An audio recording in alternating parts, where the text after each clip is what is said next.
ശിവഭഗവാന്റെ മേൽ ആണയിട്ട് പറഞ്ഞത് ഗംഗയെ രക്ഷിക്കാവുന്ന. ഗംഗയുടെ മേൽ വിഷം പടർന്നുകൊണ്ടിരിക്കുകയാണ്. നീ പറഞ്ഞ വാക്ക് മാറ്റാതെ അവളെ രക്ഷപ്പെടുത്താൻ നോക്ക. ഇവളെ രക്ഷിച്ചോളാം ഞാൻ പറഞ്ഞിട്ടുള്ളൂ, അല്ലാതെ നിന്നെ കൊല്ലില്ലെന്ന് ഞാൻ പറഞ്ഞിട്ടില്ല നന്ദിനി.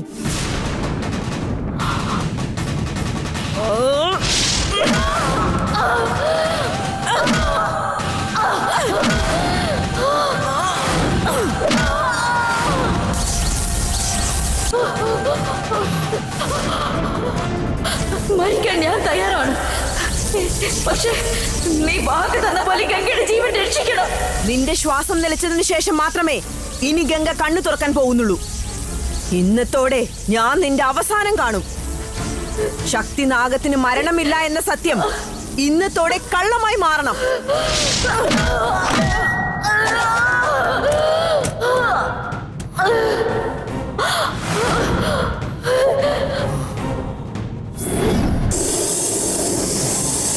പാതി ചത്തു കഴിഞ്ഞു നന്ദിനി.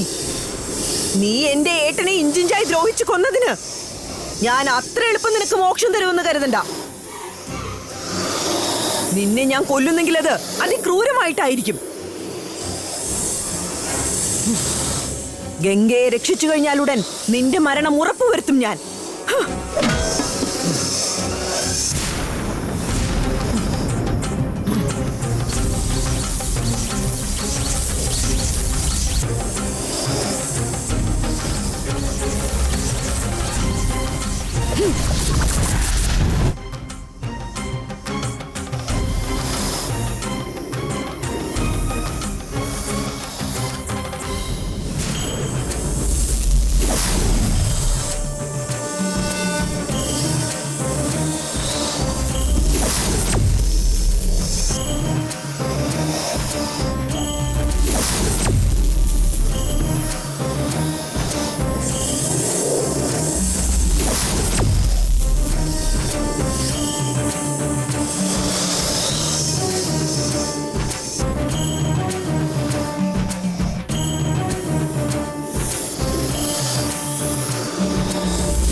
ഗംഗയ്ക്ക് ജീവൻ തിരിച്ചു കിട്ടി. ഇനി ഇവിടുന്ന് പോകാം.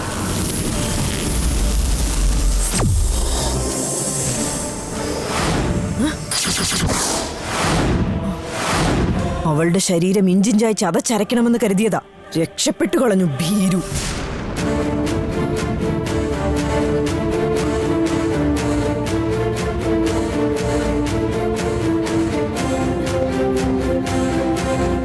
ചേച്ചി, അരുണേട്ടനാണോ എന്നെ ഇവിടെ കൊണ്ടുവന്ന് അഡ്മിറ്റ് ചെയ്തത്? അദ്ദേഹത്തിന് കുഴപ്പമൊന്നുമില്ലല്ലോ? അരുണേട്ടൻ എവിടെയാ? എനിക്ക് അദ്ദേഹത്തെ ഒന്ന് കാണണം. വെളിയിൽ നിൽക്കുക അവരൊക്കെ. തിടുക്കം കാട്ടല്ലേ, ഞാൻ പോയി കൂട്ടിക്കൊണ്ടുവരാം.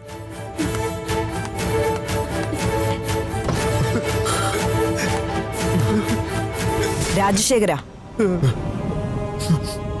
ഗംഗയ്ക്ക് ഇപ്പൊ ഒരു കുഴപ്പമില്ല. നിന്നെ അന്വേഷിക്കുന്നു, പോയി കാണ്.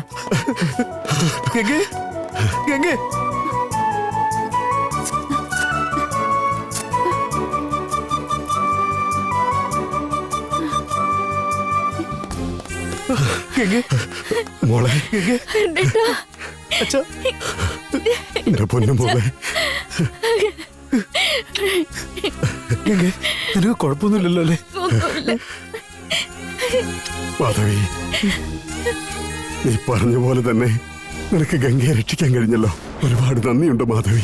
ഞാൻ ആ കാലചക്രങ്ങള് നന്ദിനിയിൽ നിന്നും തന്ത്രപൂർവ്വം പോരാടി തിരിച്ചു വാങ്ങിയതിനാലാണ് അതുപയോഗിച്ച് ഗംഗയെ എനിക്ക് രക്ഷിക്കാൻ സാധിച്ചത്. നന്ദിനി അപ്പൊ ഇവിടെയും വന്നിരുന്നല്ലേ?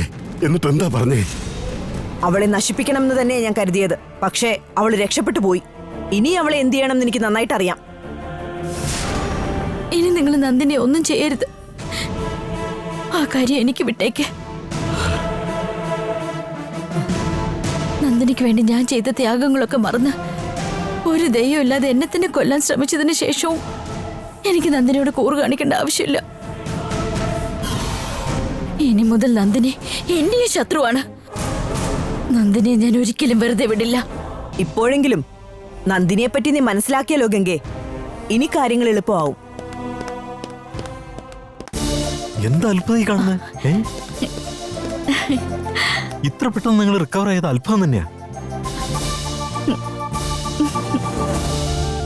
ഇവരുടെ ഈ മാറ്റം എനിക്ക് വിശ്വസിക്കാനാവുന്നില്ല.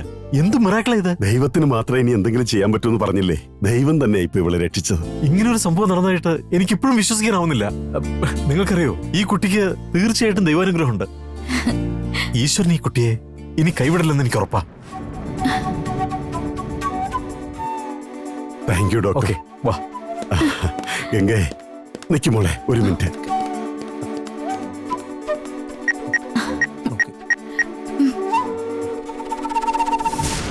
ഹലോ, എടാ രാമു, അവിടുന്ന് ഏതെങ്കിലും ഒരു വണ്ടി എടുത്തോണ്ട് പെട്ടെന്ന് ഹോസ്പിറ്റലിലേക്ക് വാ.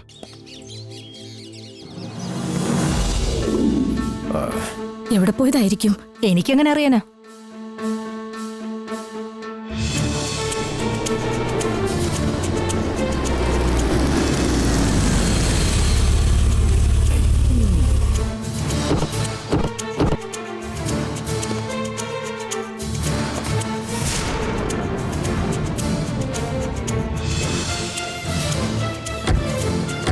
സൂക്ഷിച്ച്.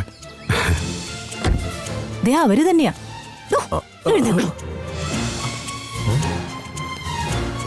അരുൺ, ഒന്ന് നിൽക്കും മോനെ. ഏട്ടാ, അരുൺ എവിടെ വന്ന് ഏട്ടന്റെ മുറിയിൽ എന്തൊക്കെ തിരയുന്നുണ്ടായിരുന്നു. കാര്യം ചോദിച്ചപ്പോ ഒന്നും പറയാതെ ഇറങ്ങിപ്പോയി. ഇതിപ്പോ എല്ലാവരും കൂടെ എവിടെ നിന്നെങ്ങനെ ഒരുമിച്ച് വരുന്നേ?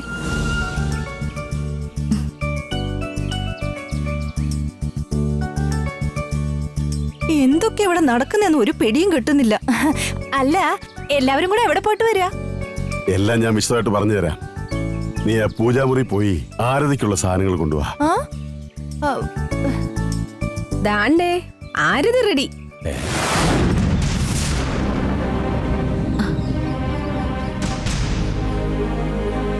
നീ എങ്ങനെയാ പറയുന്നതിന് മുമ്പ് തന്നെ ആരതി കൊണ്ടുവന്നത്? അത് തന്നെ, ആരതി കൊണ്ടുവരാൻ പറഞ്ഞത് എന്തിനാന്ന് എനിക്ക് പോലും മനസ്സിലായില്ല. അതിനുള്ളിൽ നീ എങ്ങനെ ഇത് എടുത്തോണ്ട് വന്നേ? അത് പിന്നെ ഉണ്ടല്ലോ, ഗംഗമോള് വന്ന ഉടനെ ആരതി ഒഴിഞ്ഞിടണോന്ന് തോന്നി. അതാണ് ഞാൻ ആരതിക്കുള്ള സാധനങ്ങൾ എടുത്തു വെച്ചിരുന്നത്.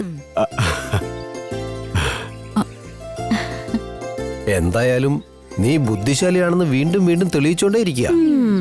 അളിയാ, എന്തിനാ ഇപ്പൊ ആരതി എടുത്തോണ്ട് വരാൻ പറഞ്ഞെന്നുള്ള കാര്യം അളിയൻ ആദ്യം ഒന്ന് പറ. എന്തിനാ അളിയാ ചിരിക്കുന്നേ? കാര്യം ഞങ്ങളും കൂടി ഒന്ന് അറിയട്ടെ. നമ്മുടെ ഗംഗ ഒരമ്മയാകാൻ പോവുക. ഇപ്പൊ ഞങ്ങൾ ഡോക്ടറെ അടുത്ത് പോയി കൺസൾട്ട് ചെയ്തിട്ടാ ഇങ്ങോട്ട് വരുന്നത്.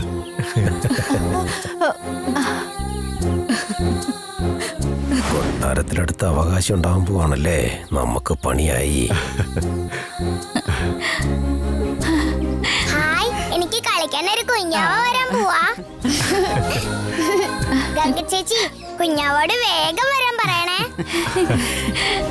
എത്ര നാളായിട്ട് ഇത് കേൾക്കാൻ ആഗ്രഹിക്കുന്നു. എനിക്ക് ഒരുപാട് സന്തോഷായി മോളെ. അരുൺ സാറിന്റെ അടുത്തോട്ട് അങ്ങ് ചേർന്ന് നിക്കി മോളെ. ഞാൻ ഒഴിഞ്ഞിടാം. നിക്ക്. ഞാനിവിടെ നിൽക്കുന്ന കണ്ടില്ലേ? അതിങ്ങോട്ട് തന്നെ. എന്റെ ഗംഗമോൾക്കും അരുണും ഞാൻ തന്നെ ആരതി ഒഴിഞ്ഞോളാം. ഇങ്ങോട്ട് നീങ്ങി നിക്ക്.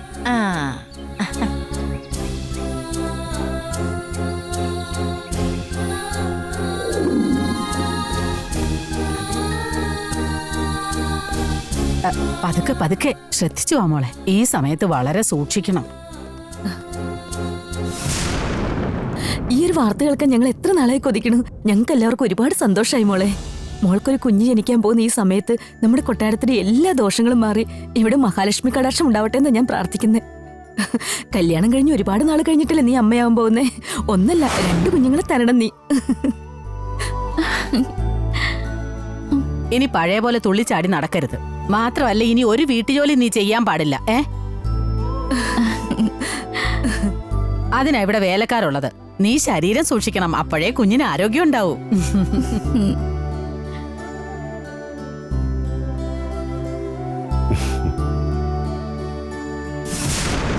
ഗംഗ ഇനി എന്തെങ്കിലും ചെയ്യണമെന്ന് പറഞ്ഞാലും ഞാനിതിന് സമ്മതിക്കില്ല ചേച്ചി. ചേച്ചി അതോർത്ത് വിഷമിക്കണ്ട.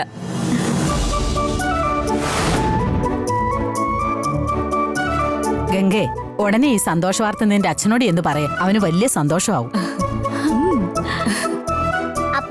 ഫോട്ടോസിൽ ഇല്ല മുത്തശ്ശി. എവിടെയോ പുറത്തു പോയേക്കാന്നാ തോന്നുന്നേ. ആ എന്നാ ശരി, അവൻ വന്നാൽ ഉടനെ നമുക്ക് പറയാം. ഇപ്പൊ നീ ചെന്ന് റെസ്റ്റ് എടുക്ക്. അരുണേ, ഇവളെ നീ റൂമിലേക്ക് കൂട്ടിക്കൊണ്ടുപോ. ശരി ആന്റി. വാ ദേവസേന. വാ ഗംഗെ. വാടോ പോവാം.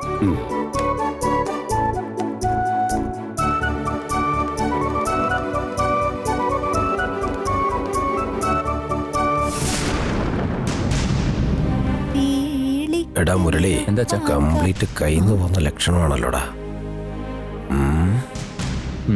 അച്ഛനും മോനും കാര്യമായിട്ട് എന്തോ പ്ലാനിങ്ങിലാണല്ലോ. ഇപ്പൊ തന്നെ ഈ കൊട്ടാരത്തിൽ നമുക്ക് 10 പൈസയുടെ വിലയില്ലടാ മോനെ. ഇനി ഗംഗയ്ക്ക് ജനിക്കാൻ പോകുന്ന ഒരു ആൺകൊച്ചെങ്ങാനും ആണെങ്കിൽ നമ്മുടെ കട്ടയും പടവും മടങ്ങുമല്ലോടാ. അതൊക്കെ തന്നെ അച്ഛാ ഞാനും ആലോചിച്ചോണ്ടിരുന്നേ. അവൾക്കൊരു ആൺകുട്ടി ജനിച്ചാ പിന്നെ നമ്മുടെ കാര്യം കട്ടപ്പുകയാ. അല്ല, എനിക്കൊരു സംശയം വെച്ചാ, ഗംഗ ഗർഭിണിയാണോ അല്ലയോ എന്നുള്ളത് മനസ്സിലാക്കാനല്ലേ അവരിപ്പോ ഡോക്ടറെ അടുത്ത് പോയത്. പക്ഷെ അവള് ഗർഭിണിയാണെന്ന് ഇവിടെ ആർക്കും മനസ്സിലായില്ലേ? അതെന്താ മനസ്സിലാവാഞ്ഞേ? ചെക്കന്റെ തലയിലപ്പോ കളിമണ്ണ് മാത്രമല്ല. നീ ആ പറഞ്ഞതിൽ കാര്യമില്ല. ആ കാര്യം മാത്രമല്ല അച്ഛാ, ഗംഗയ്ക്ക് ഡോക്ടറെ കാണുന്നുണ്ടെങ്കിൽ ഒന്നുകിൽ അമ്മയെ കൂട്ടിക്കൊണ്ട് പോവാം, അല്ലെങ്കിൽ പിന്നെ ദേവിയാൻ്റെ കൂട്ടിക്കൊണ്ട് പോവാം. അതൊന്നും ചെയ്യാതെ ഈ മാധവിയാണ് അവളെ കൂട്ടിക്കൊണ്ട് പോയേക്കുന്നത്. അതെന്തിനാച്ചാ?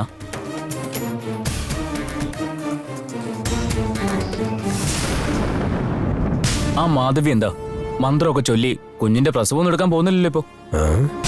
നീ ചിന്തിക്കുന്ന റൂട്ട് ശരി തന്നെയാടാ. ഇതിനകത്ത് എന്തൊക്കെയോ ദുരൂഹതകളുണ്ടെന്ന കാര്യത്തിൽ എനിക്കൊരു സംശയമില്ല. ഓ, കൂടുതൽ തല പുണ്ണാക്കാൻ നിൽക്കണ്ട, ഞാൻ കണ്ടുപിടിച്ചോളാം കാര്യങ്ങള്. അയ്യോ,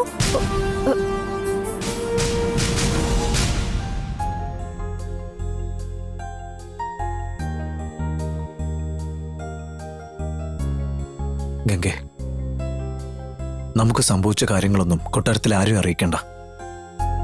അതിനെപ്പറ്റി ആലോചിച്ച് വിഷമിക്കാതെ നീയും സന്തോഷമായിട്ടിരിക്കുക. നീ സന്തോഷമായിട്ടിരുന്നാൽ മാത്രമേ നമ്മുടെ കുഞ്ഞ് ആരോഗ്യത്തോടെ വളരൂ. ശരി. ആ പിന്നെ വേറൊരു പ്രധാനപ്പെട്ട കാര്യം. എന്താ അത്? ദേവസേനയുടെ കൂടെ കളിക്കാനായിട്ട് ഒരാൺകുഞ്ഞിനെ വേണം നമുക്ക് തരാൻ.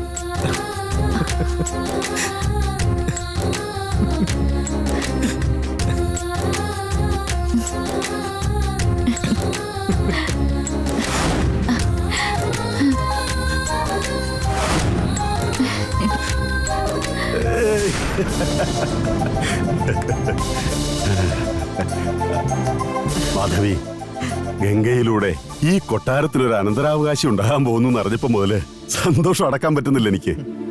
തനിക്കുള്ള സന്തോഷത്തെ ഇരട്ടിയാക്കാനുള്ള ഒരു കാര്യമായിട്ടാ വന്നിരിക്കുന്നത്.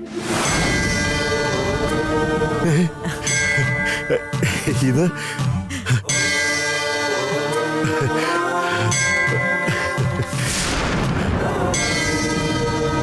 കഷ്ടപ്പെട്ട് കൈക്കലാക്കിയ കാലചക്രങ്ങളെല്ലാം കൈവിട്ടു പോയെന്നാ ഞാൻ വിചാരിച്ചുകൊണ്ടിരുന്നത്.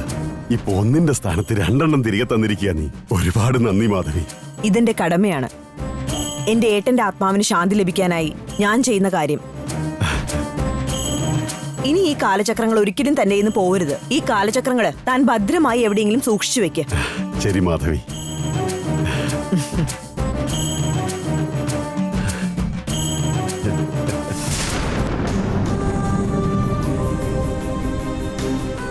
കാലചക്രങ്ങൾ കാട്ടമ്മ ക്ഷേത്രത്തിൽ എത്തിക്കാൻ പോയ നന്ദിനി ഇതുവരെ കാണുന്നില്ലല്ലോ.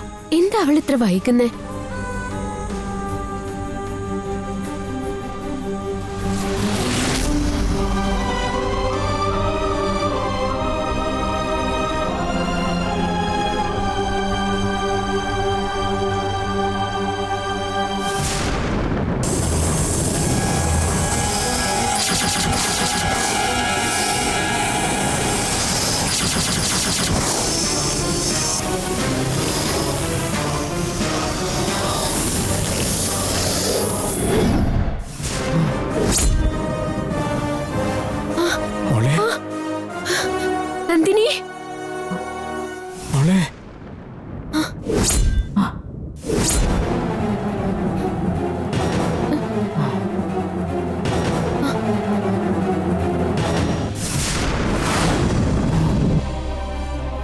പ്രിയമോളെ നന്ദിനി, കാട്ടമ്മയുടെ സന്നിധിയിൽ കാലചക്രങ്ങൾ സമർപ്പിച്ച് സന്തോഷത്തോടെ മടങ്ങി വരുമെന്ന് കരുതിയപ്പോ നീ എന്താ മോളെ ഈ അവസ്ഥയിൽ വന്നിരിക്കുന്നേ?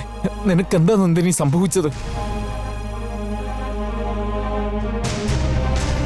എന്താ നന്ദിനി, എന്താ നിന്റെ ശരീരമൊക്കെ ഇങ്ങനെ മുറിഞ്ഞിരിക്കുന്നേ?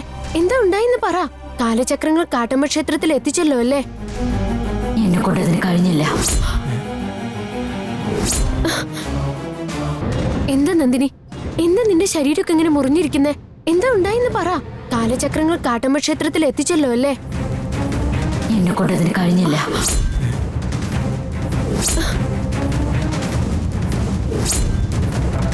കാലചക്രങ്ങൾ എനിക്ക് അമ്മയുടെ സന്നിധിയിൽ എത്തിക്കാൻ കഴിഞ്ഞില്ലെങ്കിലും അതിനിടയിൽ മറ്റൊരു നല്ല കാര്യം നടന്നു. എന്തൊക്കെയാ നീ പറയുന്നത്? ഞാനും ഗംഗയും തമ്മിലുള്ള രൂപസാദൃശ്യത്തിന്റെ കാരണം എനിക്ക് ഇതുവരെ അറിയില്ലായിരുന്നു. അതിന്റെ യഥാർത്ഥ കാരണം ഞാൻ ഇന്നാണ് തിരിച്ചറിഞ്ഞത്.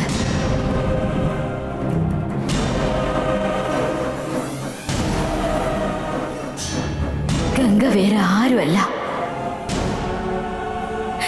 എന്റെ സ്വന്തം അനിയത്തിയാണ് അവള്.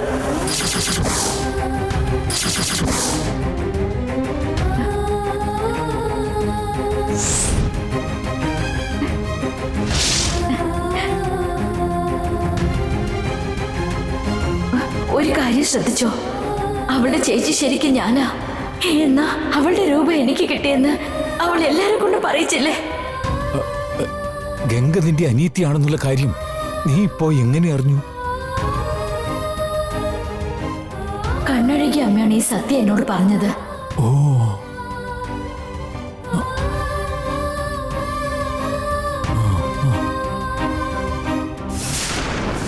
ഗംഗ എന്റെ അനിയത്തിയാണെന്ന് എനിക്ക് വിശ്വാസമായി.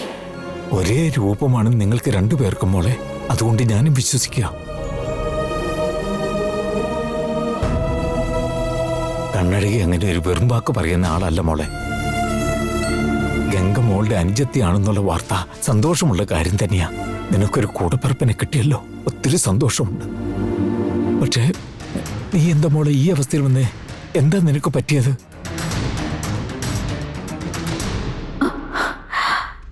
ഇതെനിക്ക് എന്റെ അനിയത്തിയെ കൊല്ലാൻ ശ്രമിച്ചതിന് കിട്ടിയ ശിക്ഷയാണ്. നീ പറയുന്നത് എനിക്ക് മനസ്സിലാവുന്നില്ല. അത് ഗംഗ കൊട്ടാരത്തിലേക്ക് പ്രവേശിക്കുന്നത് തടയാനായിട്ട് ഞാൻ ഇവിടുന്ന് പോയപ്പോ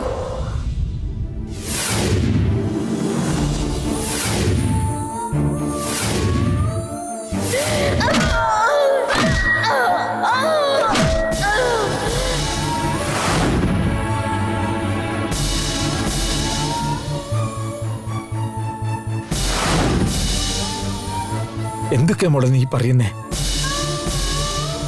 അപ്പൊ ബാക്കിയുണ്ടായിരുന്ന 2 കാലചക്രങ്ങൾ കൂടി മാധവിയുടെ കയ്യിലേക്ക് പോയെന്നാണോ?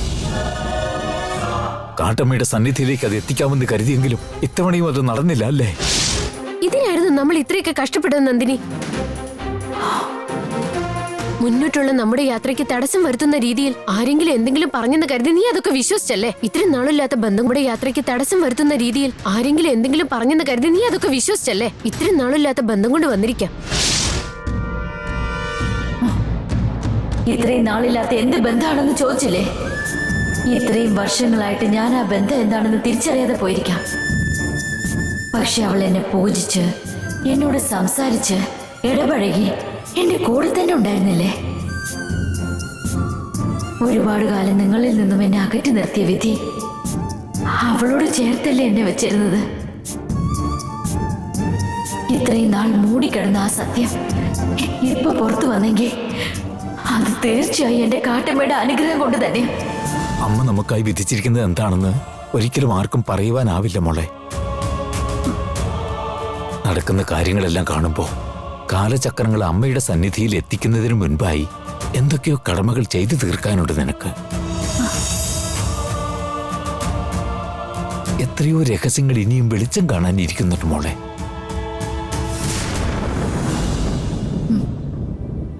അതാ നമ്മുടെ കാട്ടമ്മ തന്നെ ആ കാലചക്രങ്ങൾ അവിടെ എത്തിക്കേണ്ട ദിവസം എങ്ങനെ നീട്ടിക്കൊണ്ടു പോകുന്നത്. അമ്മയുടെ തീരുമാനങ്ങൾ എന്തൊക്കെയാണെന്ന് നമുക്ക് ചിലപ്പോൾ മനസ്സിലാവില്ല. പക്ഷേ അതിലൊരു ന്യായമുണ്ടാവും, കാരണമുണ്ടാവും.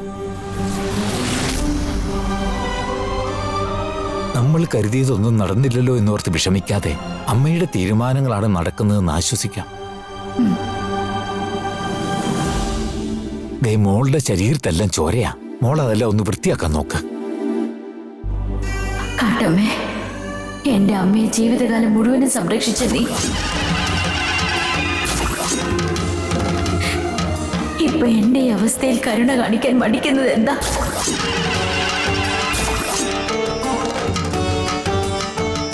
എന്നോട് ദയ കാണിക്കണം അമ്മേ.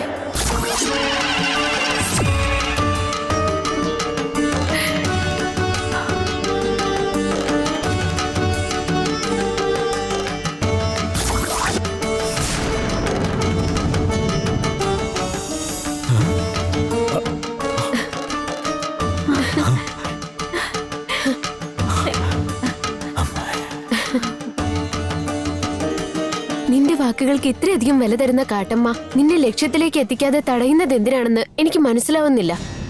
വരുന്ന പൗർണമിക്കുള്ളിൽ നീ കാലചക്രങ്ങൾ കാട്ടമ്മ ക്ഷേത്രത്തിൽ എത്തിച്ചില്ലെങ്കിൽ നിനക്കിപ്പോ ഉള്ള ശക്തിനാഗം എന്ന പദവി ഇല്ലാതാവുമെന്നുള്ള കാര്യം നീ മറക്കരുത്. നിനക്കുള്ള നാഗശക്തിയാണ് നമ്മുടെ എല്ലാം ബലം തന്നെ. അത് പോകുന്നതിന് മുമ്പ് കാലചക്രങ്ങൾ കൈക്കലാക്കിയാൽ മാത്രമേ ഇത്രയും വർഷം നമ്മൾ പോരാടിയതിന് അർത്ഥം ഉണ്ടാവൂ. ഇനിയിപ്പോ നമുക്ക് എന്താ ചെയ്യാൻ പറ്റും നന്ദിനി? ഇനി നീയും നന്ദിനിയും തനിച്ചാണെന്ന് കരുതണ്ട സുകുമാര. നിങ്ങൾക്കൊപ്പം ഞാനുണ്ടാകും. ഞാൻ തനിച്ചല്ല, എന്റെ അമ്മ എനിക്ക് തുണയുണ്ട്. ആവശ്യം വന്നാൽ തിരികെ വരും ഞാൻ.